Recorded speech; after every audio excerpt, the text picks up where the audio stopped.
Question है दोस्तों,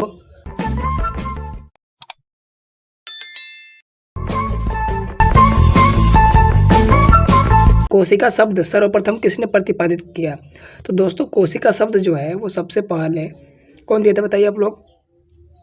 तो रॉबर्ट हुक दिए थे। कौन दिए थे? Robert Hooke. ठीक है दोस्तों, कोशिका की खोज के बारे में बात करिए, कब हुई थी? 1665 ईस्वी में हुई थी कोशिका की खोज। अच्छा, अगला आपसे क्वेश्चन बनेगा कि कोशिका सिद्धांत किसने दिया? तो दोस्तों स्वान और जो है स्लाइडेन, ये जो है कोशिका सिद्धांत दिए थे, ये भी आप लोग याद रखिएगा। दोस्तों बिल्कुल एग्जाम ओरिएंटेड क्वेश्चन है, आप लोग कंप्लीट वीडियो को देखिएगा, बहुत ही मजा आने वाला है।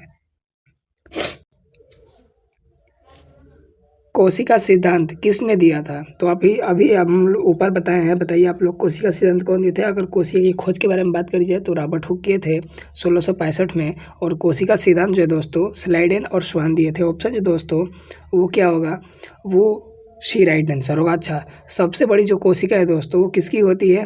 तो शुतुरमुर्ग के अंडे की होती है, ये भी आप लोग याद रखिएगा, काफ़ी इंपॉर्टेंट है। अगले क्वेश्चन की ओर बढ़ते हैं। फ्लोएम उत्तक मुख्यतः किसके परिवहन के लिए उत्तरदायी है? तो जो फ्लोएम उत्तक है दोस्तों वो खाद्य या भोजन के लिए जो है क्या है? उत्तरदायी होता है। ठीक है, वहीं बात करिए दोस्तों जाइलम, तो जाइलम पौधे में जल के परिवहन के लिए उत्तरदायी होते हैं, ये भी आप लोग याद रखिएगा। और फ्लोएम पूछा जाए तो भोजन के लिए, खाद्य के लिए क्या होता है? उत्तरदायी होता है।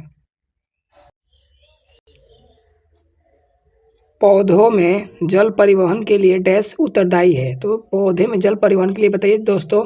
तो दोस्तों जाइलम, ऑप्शन जो दोस्तों वो क्या होगा?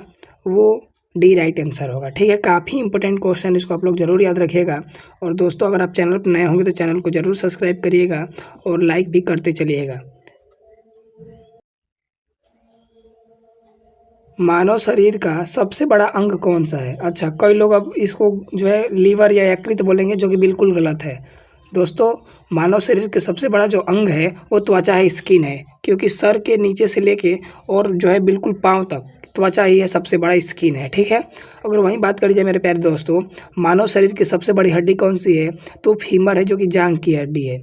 मानव शरीर की सबसे छोटी हड्डी का नाम क्या है? तो स्टेपिज है, जो कि जांघ की कान की हड्डी है। ठीक है, और बात करी जाए यकृत, तो मानव शरीर की सबसे बड़ी ग्रंथि का नाम क्या है? यकृत है। तो ये पूछ रहा है अंग, न कि ग्रंथि पूछ रहा है, तो अंग पूछेगा तो त्वचा होगा। अगर वहीं अगला क्वेश्चन ग्रंथि पूछ ले तो क्या होगा दोस्तों? यकृत होगा, यानी कि लीवर होगा।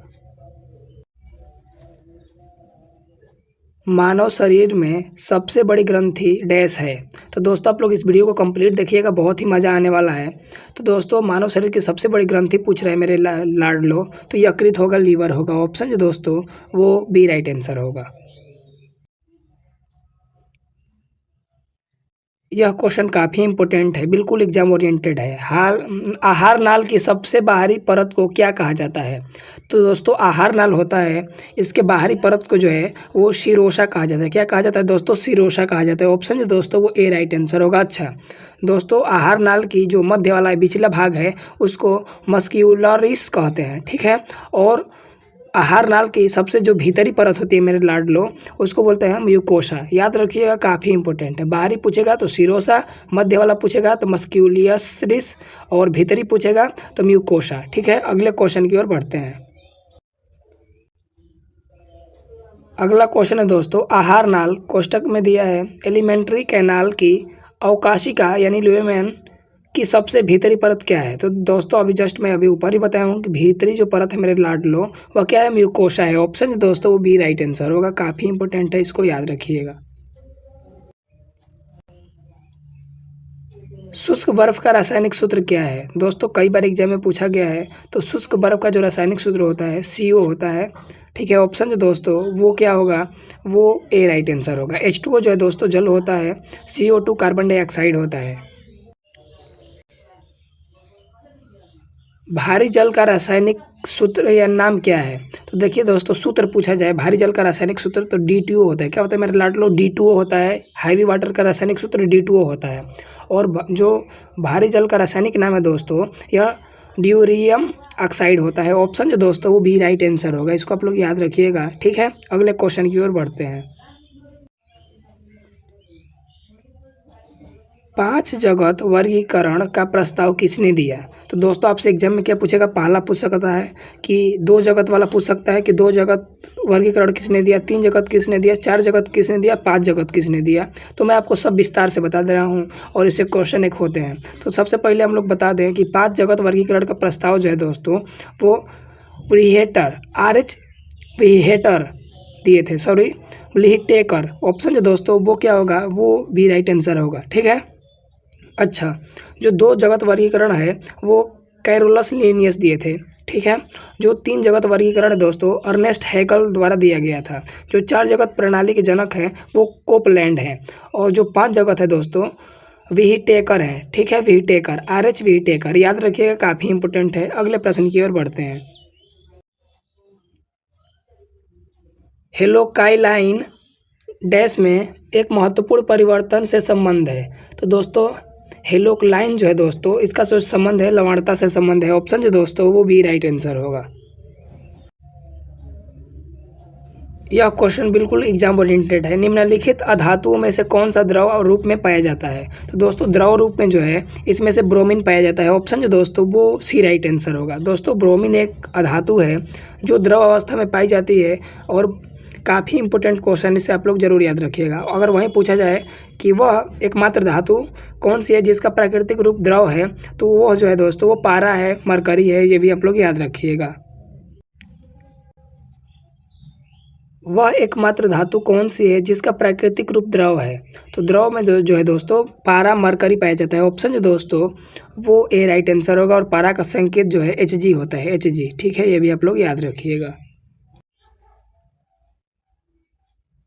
निम्नलिखित ऑक्साइडों में से कौन सा एक पानी में घुलनशील है? तो दोस्तों पानी में घुलनशील पूछ रहा है तो सोडियम ऑक्साइड होता है, यानी Na2O। ऑप्शन जो दोस्तों वो डी राइट आंसर होगा। अच्छा दोस्तों सोडियम डाइऑक्साइड एक धातु ऑक्साइड है जो पानी में घुलकर क्षारीय विलयन यानी क्षार प्रदान करता है। ठीक है, याद रखिएगा। अच्छा पानी में जल जो है घुलनशील विटामिन कौन से होते हैं? बी और सी जो विटामिन है दोस्तों वो पानी में घुलनशील होते हैं। बाकी ए डी ई और के ये वसा यानी फैट में घुलनशील होते हैं, ये भी आप लोग याद रखिएगा। और जो विटामिन है इसकी खोज फंक महोदय किए थे, ये भी इम्पोर्टेंट क्वेश्चन है। तो दोस्तों लाइक करते चलिएगा। मरुस्थलीय पादपों में बाहरी त्वचा पर डैश नामक मोटा मोमी आवरण उपस्थित होता है। तो वह क्या होता है दोस्तों? तो यह जो है दोस्तों क्यूटीन होता है। क्या होता है मेरे लाडलो? क्यूटीन होता है। ठीक है, ऑप्शन जो दोस्तों वो ए राइट आंसर होगा। अच्छा रेनकाइमा जो होता है दोस्तों यह जलीय पौधों को तैरने में सहायता प्रदान करता है, ये भी आप लोग याद रखिएगा। नारियल का बाहरी हिस्सा किस उत्तक से बना है? दोस्तों यह क्वेश्चन बिहार पुलिस एग्जाम में पूछा गया था 21,391 में। तो दोस्तों यह जो है स्क्लेरल काइमा का बना होता है। ऑप्शन जो दोस्तों वो डी राइट आंसर होगा। जरूर इसको याद रखिए। देखिए नारियल हो गया मेरे लाडलो, तो ये नारियल हो गया। इसके बाहर जो एक परत होता है दोस्तों ये वाला जिसको हम लोग हार्ड बहुत होता है, ये जो है दोस्तों स्क्लेरल काइमा का बना होता है। ठीक है, याद रखिएगा। निम्नलिखित में से कौन सा रोग प्रोटोजोआ के कारण होता है? तो दोस्तों यह जो है वो मलेरिया होता है। ऑप्शन जो दोस्तों वो बी राइट आंसर होगा। अच्छा मलेरिया। दोस्तों विश्व मलेरिया दिवस कब मनाया जाता है? तो 25 अप्रैल को मनाया जाता है, ये भी आप लोग याद रखिएगा। अगला क्वेश्चन है दोस्तों मलेरिया रोग किसके कारण होता है? तो दोस्तों मलेरिया जो है वो किस मच्छर के काटने से फैलता है? तो मादा एनोफिलीज मच्छर के काटने से फैलता है। ठीक है, लेकिन पूछ रहा है कि मलेरिया रोग किसके कारण होता है? तो जो है दोस्तों तो प्रोटोजोआ के कारण होता है। ऑप्शन जो दोस्तों वो सी राइट आंसर होगा। ठीक है, इसको आप लोग याद रखिएगा। मलेरिया किस मच्छर के काटने से फैलता है? दोस्तों मलेरिया जो है वो मादा एनोफिलीज मच्छर के काटने से फैलता है। ठीक है, और यह जो है दोस्तों विश्व मलेरिया दिवस जस्ट अभी ऊपर ही बताया हूँ कि 25 अप्रैल को मनाया जाता है। अधिकांश रोगजनक जीव जो अतिसार का कारण बनते हैं वे संचालित होते हैं। तो यह जो है दोस्तों वो मल मौखिक मार्ग से। ऑप्शन जो दोस्तों वो ए राइट आंसर है। गंदे पानी से जो है दोस्तों ये रोग होते हैं। अतिसार से होने वाली मृत्यु का सबसे सामान्य कारण क्या है? तो अतिसार से होने वाली मृत्यु का सबसे सामान्य कारण क्या है दोस्तों? तो निर्जलीकरण। यह जो है दोस्तों हम लोग के शरीर में पानी बिल्कुल कम हो जाता है। निम्नलिखित में से किस प्लास्टिक का प्रयोग बिजली के स्विच बनाने के लिए किया जाता है? दोस्तों, यह अभी बिहार पुलिस कांस्टेबल में पूछा गया था। तो बैक के लाइट का किया जाता है। ऑप्शन जो दोस्तों वो डी राइट आंसर होगा, और यह क्वेश्चन इंपॉर्टेंट है, इसको आप लोग जरूर याद रखिएगा। विद्युत सामग्री यानी स्विच, सॉकेट आदि के सिरे किसके बने होते हैं? तो यह जो है दोस्तों वो पीतल के बने होते हैं। ऑप्शन जो दोस्तों वो ए राइट आंसर होगा, और पीतल जो है मिश्र धातु है। यह क्वेश्चन काफ़ी इम्पोर्टेंट है। परमाणु नाभिक की खोज किसने की? मेरे लाडलो, जो रदरफोर्ड जो हैं इन्होंने परमाणु नाभिक की खोज की थी। ऑप्शन जो दोस्तों वो ए राइट आंसर होगा। दोस्तों, रदरफोर्ड ने परमाणु के नाभिक की खोज के लिए अल्फा कणों का प्रयोग किया था। ठीक है दोस्तों, रदरफोर्ड ने अपने गोल्ड फाइल में अल्फा कणों का एक किरण सोने की पन्नी पर केंद्रित किया था। सोने की पन्नी, ये भी आप लोग याद रखिएगा। और दोस्तों, रदरफोर्ड को उनके परमाणु संरचना के सिद्धांत के लिए 1908 में जो है इनको नोबेल प्राइज मिला था। ये भी आप लोग याद रखिएगा। द्रव अवस्था में परिवर्तित हुए बिना ठोस अवस्था में सीधे गैस अवस्था में होने वाली परिवर्तन को डैश कहा जाता है। तो इसको ऊर्ध्वपातन कहते हैं। ऑप्शन जो दोस्तों वो ए राइट आंसर होगा। ठोस पदार्थों के ताप को बढ़ाने पर कणों की गतिज ऊर्जा डैश होती है। तो क्या होती है दोस्तों? तो ठोस पदार्थों के ताप को बढ़ाने पर कणों की गतिज ऊर्जा जो है बढ़ती है। ऑप्शन जो दोस्तों वो सी राइट आंसर होगा। किस नियम के अनुसार रासायनिक अभिक्रिया में द्रव्यमान को न तो बनाया जा सकता है और न ही नष्ट किया जा सकता है? तो यह जो है दोस्तों वो द्रव्यमान संरक्षण नियम के तहत, ऑप्शन जो दोस्तों वो भी राइट आंसर होगा।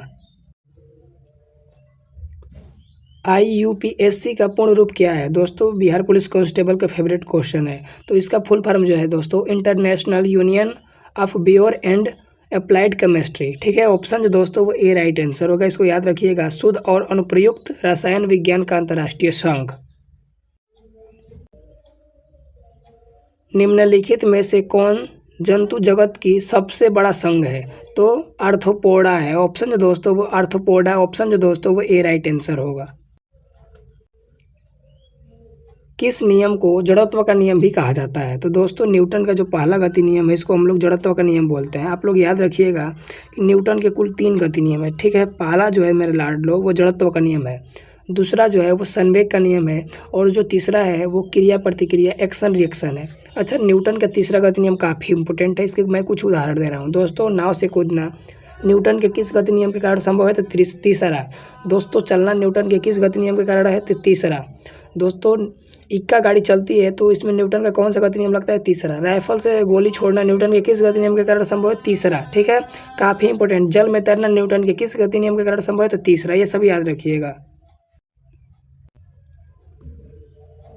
घर्षण बल डैश कार्य करता है? तो जो घर्षण बल होता है मेरे लाडलो, फोर्स होता है, वह बल की दिशा के विरुद्ध यानी विपरीत दिशा में कार्य करता है। ऑप्शन जो दोस्तों वो ए राइट आंसर होगा।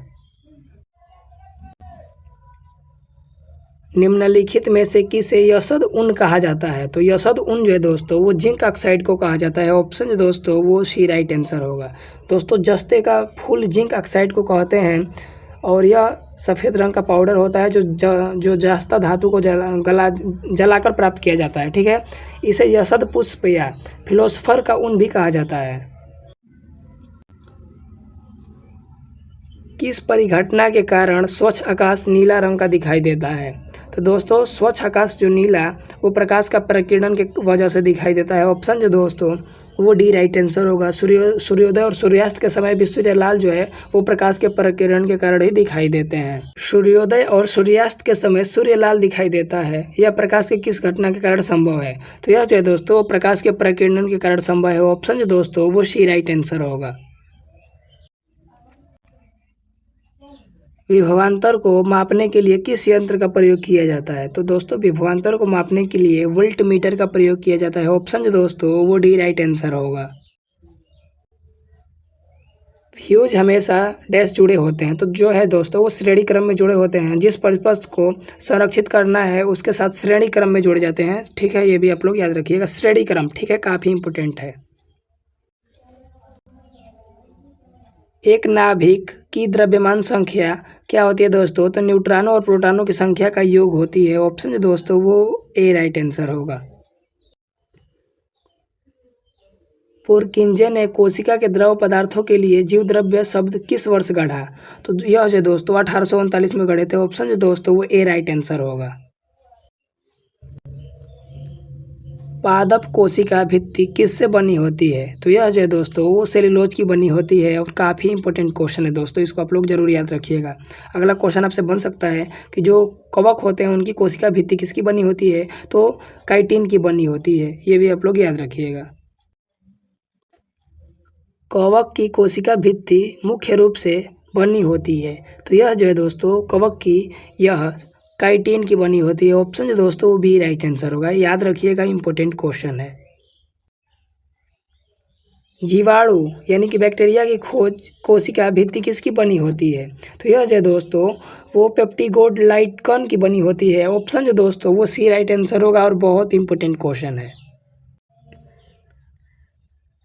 ऐसे जीव जिनकी कोशिकाओं में केंद्रक झिल्ली नहीं होती उन्हें क्या कहा जाता है? तो उन्हें जो है वो प्रोकैरियोटिक बोलते हैं, प्रोकैरियोट बोलते हैं। ठीक है, ऑप्शन जो दोस्तों वो सी राइट आंसर होगा। एक दूरी समय ग्राफ की ढलान को दर्शाती है, तो यह जो है दोस्तों वो गति को दर्शाती है, चाल को दर्शाती है।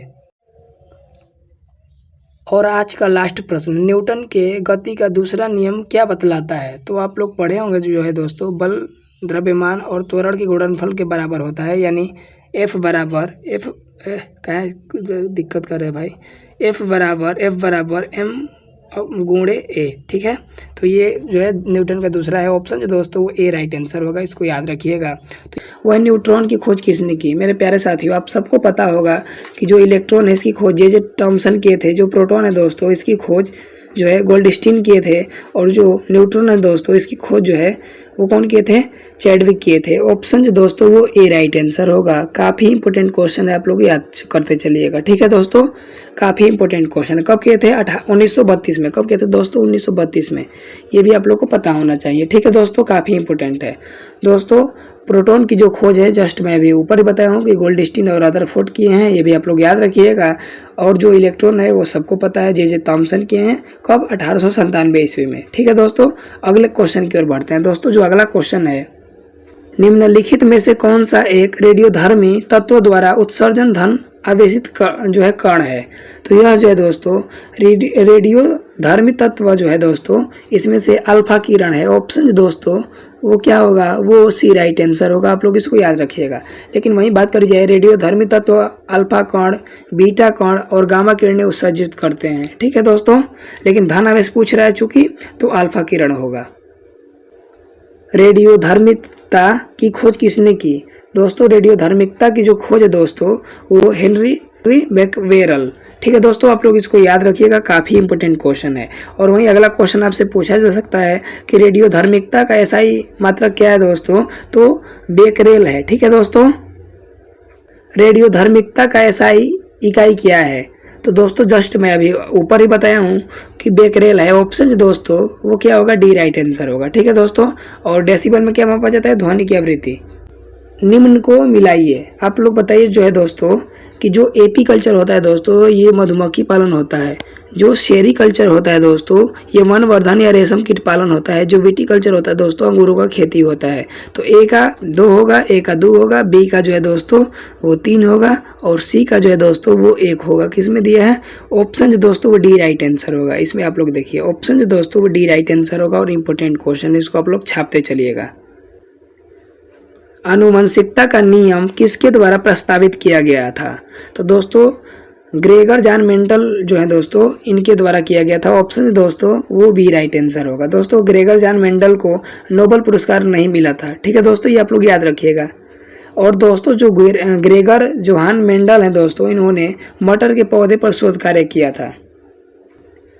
ग्रेगर जोहान मेंडल ने डैश पर शोध कार्य किया था। तो दोस्तों ये उद्यान मटर पे किए थे। ऑप्शन जो दोस्तों वो सी राइट आंसर होगा, आप लोग इसको छाप के रखिए।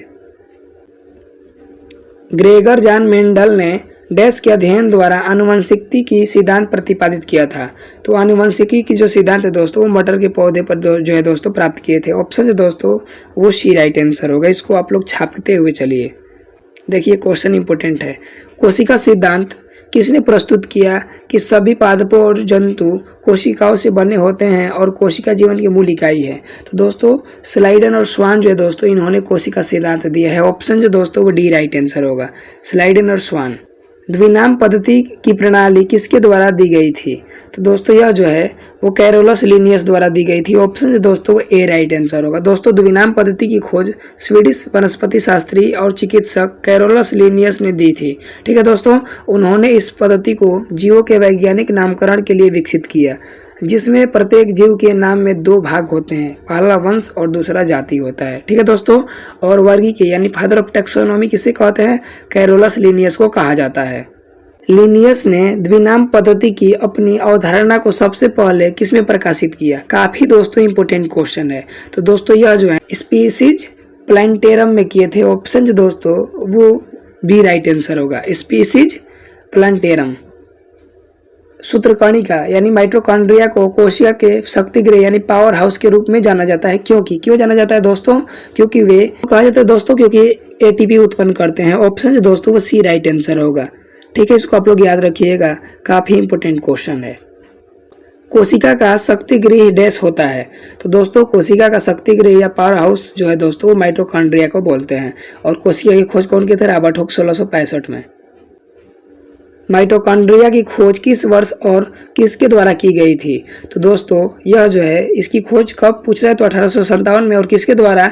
तो दोस्तों स्वीडिश वैज्ञानिक जो है अल्बर्ट वान कोलिकर द्वारा। ऑप्शन दोस्तों वो भी राइट आंसर होगा। और काफी दोस्तों इंपोर्टेंट क्वेश्चन है। कब? 1857 में।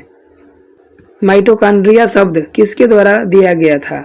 तो दोस्तों माइटोकॉन्ड्रिया शब्द जो है दोस्तों वह कार्ल बेंडा द्वारा दिया गया था। ऑप्शन दोस्तों वो भी राइट आंसर होगा। काफी इंपोर्टेंट है। कब दिया गया था दोस्तों? 1898 में। ठीक है, मानव कोशिका में प्रोटीन फैक्ट्री कौन सी है? तो दोस्तों प्रोटीन फैक्ट्री जो है दोस्तों वो कौन सा है? तो राइबोसोम है। कौन है दोस्तों? राइबोसोम। दोस्तों प्रोटीन की फैक्ट्री राइबोसोम को कहा जाता है। राइबोसोम कोशिका में प्रोटीन बनाने का कार्य करता है। ठीक है दोस्तों, तो ये थे आज के वीडियो कैसा लगा जरूर कमेंट बॉक्स में बताइएगा और इस वीडियो को शेयर जरूर करिएगा। Thanks for watching. जय हिंद।